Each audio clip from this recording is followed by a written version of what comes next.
I used to think my father was the kind of man other people envied. He was strong without being overbearing, charming without seeming false, and deeply respected both at home and outside. To me, as a child, he was larger than life, the anchor that made me believe my family was unshakable. He worked hard, came home with a tired smile, and always carried himself with the kind of authority that made neighbors pause, made colleagues defer, and made his children feel safe. I remember the way he'd sit at the head of the dinner table, his hands folded neatly, asking about our days like nothing outside those four walls could ever touch us. To the world, he was a man of principle. To me, he was a father who seemed untouchable. But life has a cruel way of peeling back illusions when you least expect it, and what I uncovered about him didn't just fracture my family, it destroyed the image of the man I thought I knew forever. It started small, the way cracks always do. A missed dinner here, a phone call he took in the garage, a trip that didn't align with the calendar he had shown us. At first, I thought little of it. After all, men like my father, men with important positions and endless responsibilities, were expected to be busy. His work was demanding, his reputation one that needed constant tending. But there were moments I caught him glancing over his shoulder, moments where silence stretched just a little too long after my mother asked a simple question. He would recover, of course, he always did. He was an expert at smoothing over rough edges. But those moments stuck with me like splinters, tiny reminders that something wasn't quite right. As I grew older, my view of him shifted. The pedestal I'd placed him on as a child lowered with every unanswered question. My mother's face told its own story. She never accused, never raised her voice, but her silence carried weight. The way she stirred her coffee without drinking it, the way her smile faltered when he walked in later than promised. The way her hands tightened around the dinner plates as if grounding herself, these were not the gestures of a woman at peace. I wanted to ask her, but I didn't. Part of me didn't want to hear the answer. Part of me was afraid of what it might confirm. The truth first revealed itself to me not through a dramatic confession, but through accident. It was a letter, tucked into the wrong drawer of his study. I wasn't snooping, I had been looking for a pen. But when I pulled open the drawer and saw the envelope, addressed to him in handwriting I didn't recognize, curiosity overcame hesitation. I knew I shouldn't read it. I knew I should shut the drawer and walk away. But something in me needed to know. I slid the letter out, unfolded the paper, and read words that made my hands tremble. It wasn't a business letter. It wasn't professional at all. It was personal, intimate, written with the kind of familiarity that made me nauseous. A woman's words to my father, words about weekends spent together, about promises whispered, about a future they thought they shared. A future that had no room for my mother, for us. I put the letter back where I found it, carefully, as if my life depended on not leaving a trace. But from that moment, my life changed. Every glance he gave, every late night, every unexplained phone call, it all burned brighter in my memory. I started noticing things I had ignored before. Receipts from restaurants he never took us to. A second phone I saw once in his briefcase, quickly hidden. The faintest trace of perfume on his jacket, one that didn't belong to my mother. Each discovery was like another brick falling from the facade of the man I thought I knew. And yet, I stayed quiet. I told no one. Why? Because part of me still loved him, still wanted to protect the image I had of him. He was my father. The man who had taught me to ride a bike, who had stood cheering at school plays, who had held me when I cried over childish heartbreaks. How could that same man also be living another life, with another woman, another family? The contradiction tore at me. I wanted to confront him, but I couldn't find the words. I wanted to ask my mother, but I couldn't bear the thought of breaking her more than she already was. So I carried the secret, letting it eat away at me silently. The more I carried it, the heavier it became. I started watching him differently. I noticed how easily he lied, how smoothly excuses slipped from his lips. He didn't even flinch anymore. It was second nature to him, deception as natural as breathing. I realized then that this wasn't something new. This double life wasn't recent. It had been going on for years, maybe even longer than I realized. And that's when my anger started to replace grief. Because it wasn't just betrayal, it was calculation. It was choice. He had chosen this lie, chosen to deceive not only my mother but me, my siblings, our entire family. The turning point came when I discovered just how deep his double life went. I was meeting a friend near the other side of town, a place we rarely went. And there, by pure chance, I saw him. Not in a suit, not in the polished armor he wore at home, but relaxed, casual, his arm draped around a woman I'd never seen before. And beside them, two children. Young. Too young to be anyone else's but his. They looked like him. The shape of their faces, the way their eyes mirrored his, it was undeniable. My heart pounded as I watched from across the street, frozen in disbelief. He wasn't just having an affair. He had another family. Another life, parallel to ours, just as real, just as built on lies. I couldn't breathe. The world tilted. Suddenly, every memory of my father came crashing down. The dinners, the family trips, the nights he tucked me in, they all felt counterfeit. How could I reconcile the man who called me his pride with the man who fathered children I was never supposed to know about? I stumbled away before he could see me, my mind a whirlwind of rage, sorrow, and disbelief. That night, I didn't sleep. I sat in my room, staring at the ceiling, realizing the man I thought I loved was a stranger. And I knew I couldn't keep it quiet anymore. But how do you reveal a truth that could shatter your family? How do you look your siblings in the eye and tell them their father isn't who they think he is? How do you tell your mother that the man she built her life around has betrayed her in the cruelest way? I didn't have the answers then. I only had the weight of the secret pressing down on me like a stone. But I also knew one thing with certainty: the truth had to come out. It wasn't revenge that drove me. Not at first. It was justice. It was the belief that lies this big can't remain hidden forever, that they rot everything they touch. And if he wasn't going to come clean, I would have to do it for him. I had no plan yet, no clear path forward, but the seed was planted. And the place it would all unravel, the stage where truth would finally step into the light, would be the family reunion. Because if my father wanted to live two lives, then I was going to make sure both collided in front of everyone. From that day forward, I began preparing. I gathered everything I could: receipts, letters, photographs. I pieced together timelines, built the story he had so carefully hidden. And the more I gathered, the more I saw just how deliberate it all was. He had been meticulous in keeping his two worlds apart, but no one is perfect forever.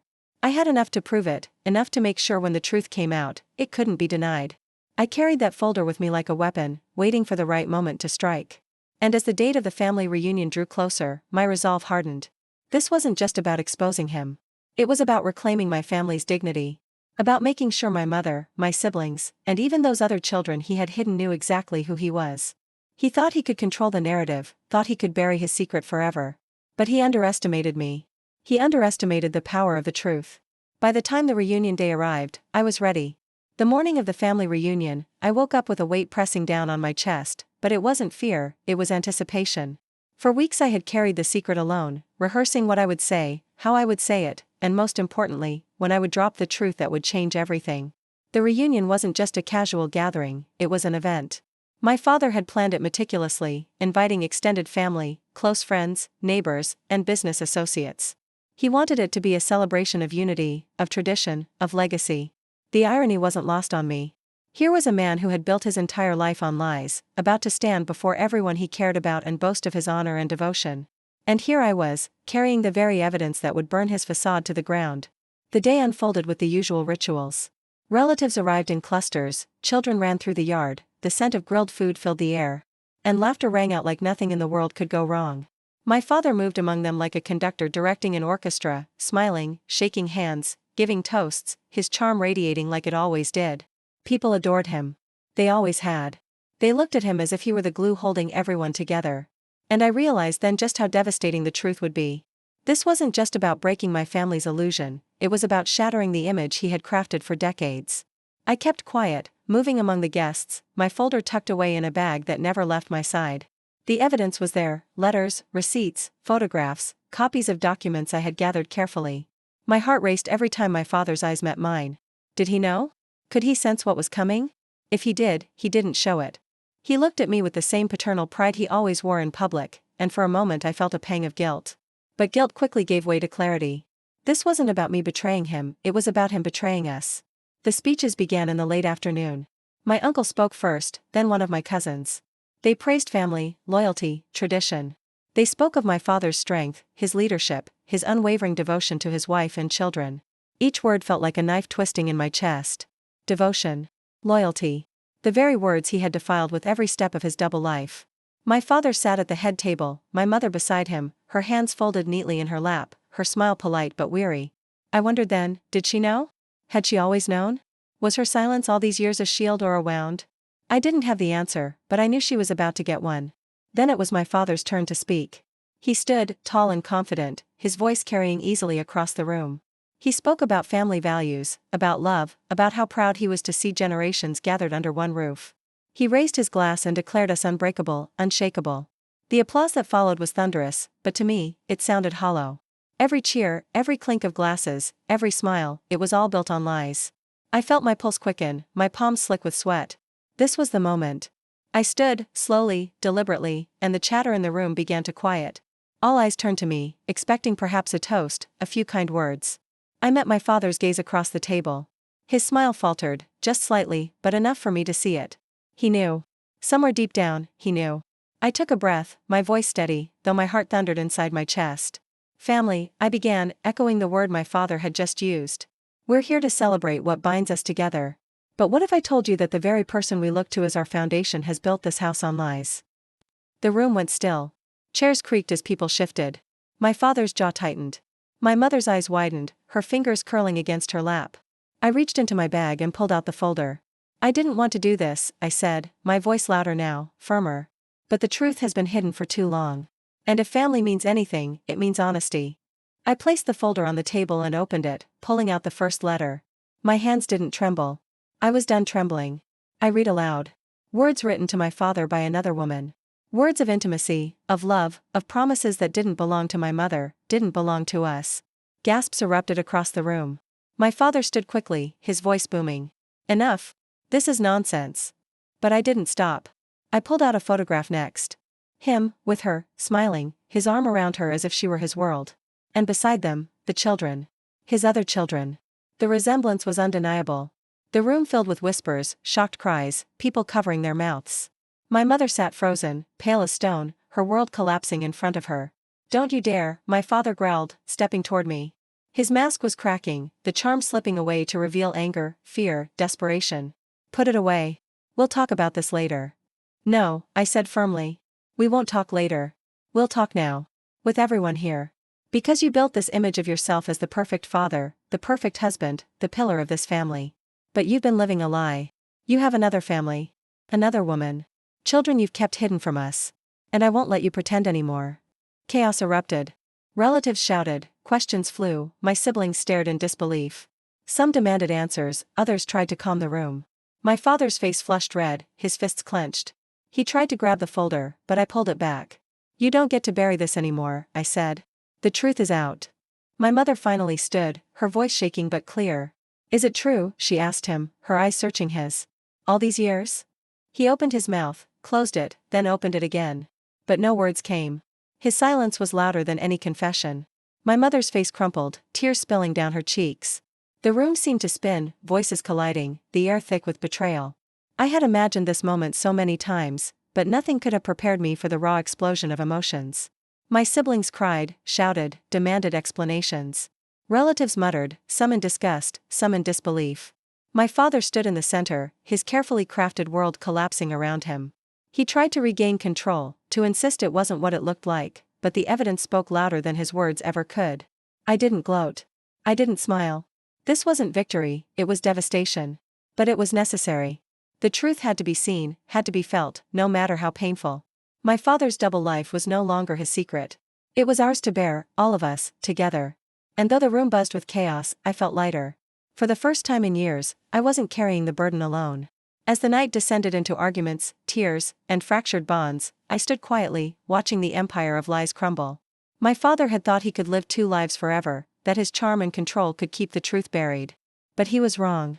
The truth had exploded, and nothing would ever be the same again. And deep down, despite the pain, I knew this was only the beginning. After the eruption at the reunion, the silence that followed in the days after was almost worse than the chaos itself. The family house, once a place where laughter spilled through the halls and voices overlapped in conversation, had become a graveyard of whispers and avoidance. My father had retreated behind closed doors, refusing to face anyone, while my mother moved like a ghost, her eyes empty, her movements mechanical. And me? I carried the weight of what I had done, not with regret, but with the heavy awareness of the aftermath. Word spread fast. What started as whispers among the relatives at the reunion soon bled into phone calls, visits, and hushed conversations among friends and neighbors. My father's name, once synonymous with honor, began to be dragged through the mud. The woman he had built his secret life with, her name surfaced, her children's names surfaced. The lies had seeped out like poison, infecting everything he had touched. At first, I thought the fallout would break us completely. My siblings refused to speak to him, some too shocked to even process, others enraged beyond forgiveness. My mother barely left her room. And me, I was caught between the guilt of causing so much pain and the clarity of knowing that this pain was inevitable, whether it was today, tomorrow, or years from now. The first confrontation came 3 days later. My father emerged, finally, sitting us down in the living room like he was about to lecture us, like he was still in control. But the difference now was clear, he wasn't. His words were shaky, defensive. He tried to explain, to justify. He spoke of mistakes, of loneliness, of needs unmet. He said things that only widened the chasm between him and us. Every word was a shovel digging his own grave deeper. My mother's silence broke during that conversation. She looked at him, her face pale but her voice steady, and asked, "Do you love them?" The question hung in the air like a blade. My father hesitated, and that hesitation was answer enough.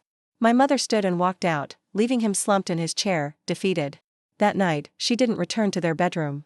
She stayed with me, her presence fragile, her body trembling as though decades of betrayal had finally taken shape and sat beside her.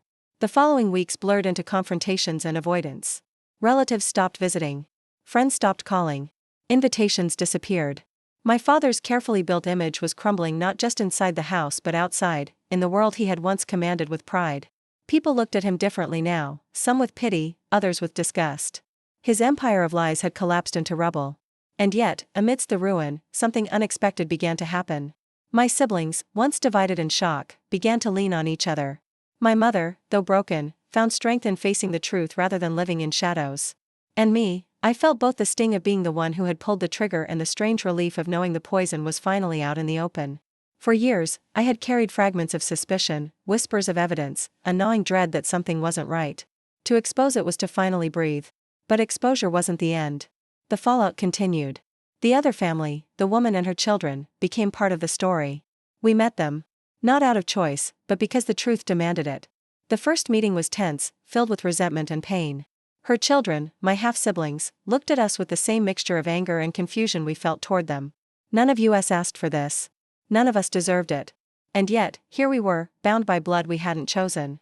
My father tried to bridge the two worlds, tried to explain, to reconcile, but his efforts were too little, too late.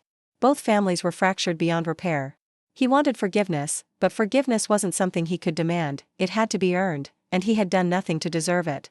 At the next family gathering, much smaller, quieter, stripped of the grandeur of reunions past, the atmosphere was heavy. My mother sat at the head of the table this time, not my father. She carried herself differently now, not as a wife clinging to appearances, but as a woman who had survived betrayal and come out stronger. She didn't smile much, but when she did, it was real, not the forced politeness she had worn for years. I watched my father during that gathering, how small he seemed, how diminished. The man who had once commanded every room now looked like a shadow of himself. And I realized something then: the ultimate revenge wasn't the exposure itself, it was watching him live in the ruins of the empire he had built on lies. It was watching him lose the respect he had once demanded effortlessly. It was seeing the people he cared about most look at him not with admiration, but with disappointment, disgust, or pity. Time didn't heal the wound, it reshaped it. My parents eventually separated. Not in a blaze of drama, but in the quiet recognition that their life together had ended long before the reunion. My mother built her independence, piece by piece, rediscovering herself outside the shadow of his control. My siblings and I grew closer, bound by the shared scar of betrayal. As for me, I carried the story in silence. People often asked me if I regretted it, if I regretted exposing him so publicly, so brutally. My answer was always the same: no. Because the truth, no matter how painful, was better than living a lie. My father had chosen his path, chosen his double life, chosen his deception. I had simply refused to let him bury us all in it.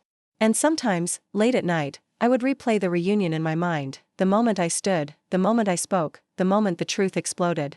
I thought about how different life might have been if I had stayed quiet, if I had let him keep his secret until the grave. But then I'd picture my mother's face that night, when she finally knew the truth. Her tears weren't just pain, they were freedom. And that freedom was worth every ounce of chaos that followed. The reunion was supposed to celebrate family unity, legacy, and love. Instead, it revealed betrayal, division, and truth. But in its wreckage, something new emerged, not perfect, not whole, but real. And in the end, that was enough.